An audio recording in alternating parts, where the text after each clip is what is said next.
Saatnya ngopi bareng, namun sebelumnya jangan lupa like, subscribe, dan tekan tombol notifikasinya.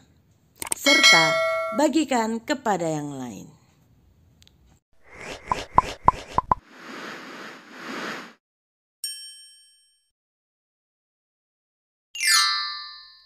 Tuhan berkuasa memulihkan pernikahanmu. Salam saudaraku, pernikahan adalah satu saat yang dirindukan oleh setiap orang. Ini adalah momen yang sangat spesial dan tidak akan terlupakan dalam hidup seseorang.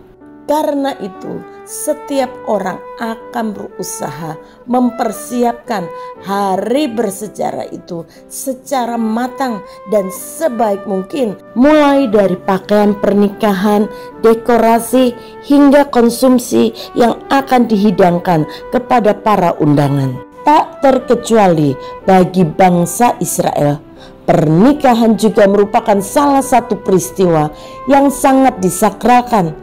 Mereka sangat menghargai dan menghormati pernikahan karena pernikahan itu kudus di hadapan Tuhan. Dalam Yohanes pasal yang kedua diceritakan tentang sebuah pesta pernikahan di kota Kana di Galilea. Tidak dicatat siapa yang menikah, tetapi yang pasti mereka telah mempersiapkan pesta pernikahan yang sangat meriah. Di sana sudah ada Ibu Maria, ibu jasmani Tuhan Yesus, dan Tuhan Yesus serta murid-muridnya juga diundang. Orang Yahudi memiliki kebiasaan menggelar pesta pernikahan beberapa hari dengan mengundang banyak orang, dan mereka akan menghidangkan sari buah anggur yang baik terlebih dahulu, dan sesudah orang puas minum barulah mereka akan menghidangkan sari buah anggur yang kurang baik. Tidak seorang pun yang menginginkan pesta pernikahan yang mereka gelar itu berakhir dengan kegagalan. Namun inilah yang terjadi di pesta pernikahan di Kana. Saat pesta tengah berlangsung, mereka kehabisan anggur. Bagaimana mungkin itu terjadi? Bukankah mereka telah mempersiapkan segala sesuatunya dengan baik? Rencana dan rancangan manusia tidak ada yang sempurna. Kegagalan adalah buktinya.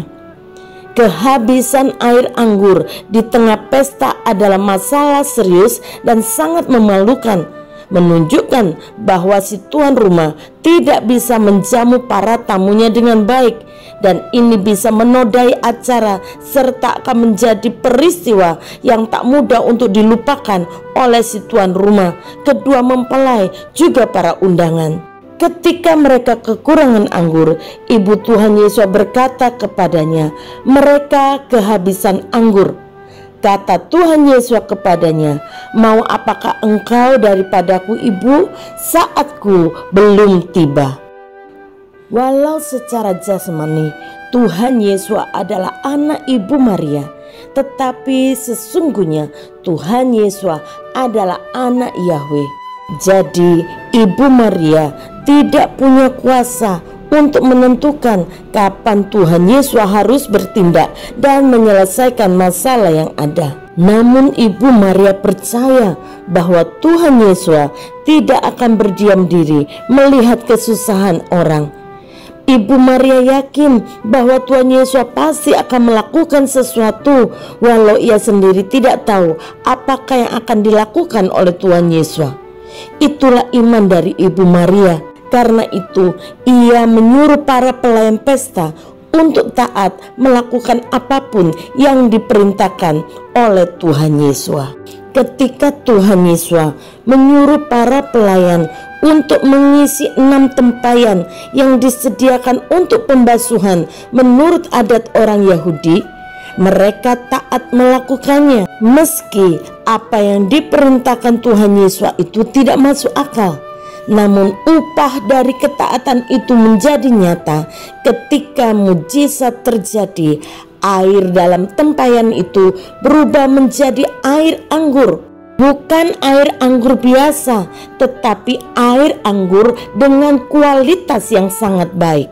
Hal itu nampak ketika Tuhan Yesus berkata kepada para pelayan itu, "Sekarang cedoklah dan bawalah kepada pemimpin pesta."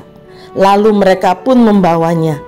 Setelah pemimpin pesta itu mengecap air yang telah menjadi anggur itu, dan ia tidak tahu dari mana datangnya, tetapi pelayan-pelayan yang mencedok air itu mengetahuinya.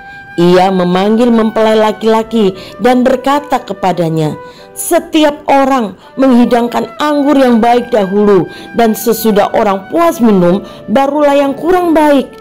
Akan tetapi engkau menyimpan anggur yang baik sampai sekarang." Inilah mujizat pertama yang Tuhan Yesus lakukan, dan itu terjadi dalam sebuah pesta pernikahan. Air sumur biasa menjadi air anggur dengan kualitas yang terbaik. Saudara, dalam kehidupan ini mungkin kita telah membuat rencana-rencana untuk masa depan kita.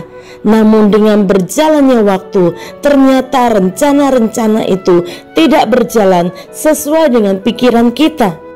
Mungkin saudara memimpikan memiliki keluarga yang bahagia.